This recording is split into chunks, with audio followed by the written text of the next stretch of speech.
আসসালামু আলাইকুম, আশা করি সবাই ভালো আছেন। আমি খুব ভালো আছি। আমি এবার ফার্ম পোলট্রি মুরগি রান্না করবো। দেখেন কীভাবে রান্না করি, পুরো ভিডিওটা দেখবেন না তিনি। আমি সাদা তেল দিয়ে দিলাম আলু। আমি আলু দিয়ে ভেজে নেব। একটু লবণ দিয়ে দিলাম, একটু দিয়ে দিব হলুদের গুঁড়া, দিয়ে ভালো করে ভেজে নেব। আলু ভেজে রান্না করে দেখবেন কতটা স্বাদ লাগে। আলুটি ভাজা হয়ে গেছে, এবার উঠিয়ে নেব। ফোড়নে দিয়ে দিলাম তেজপাতা, গরম মশলা, 3টি লং,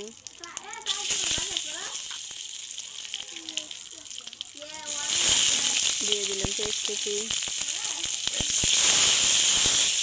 পেঁয়াজ কুচি দিয়ে ভালো করে ভেজে নেব।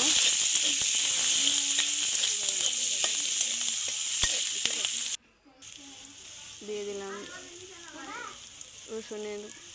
রসুন বাটা, দিয়ে দিব 2 চামচ আদা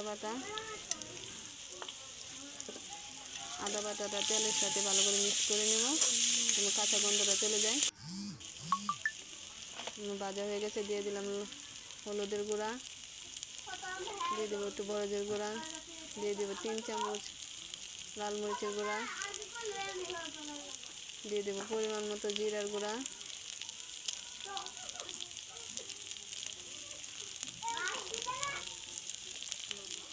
ভালো করে মশলাটি কষিয়ে নিব। দিয়ে দেবো পরিমাণ মতো লবণ, হালকা একটু পানি দিয়ে ভালো করে কষিয়ে নেব।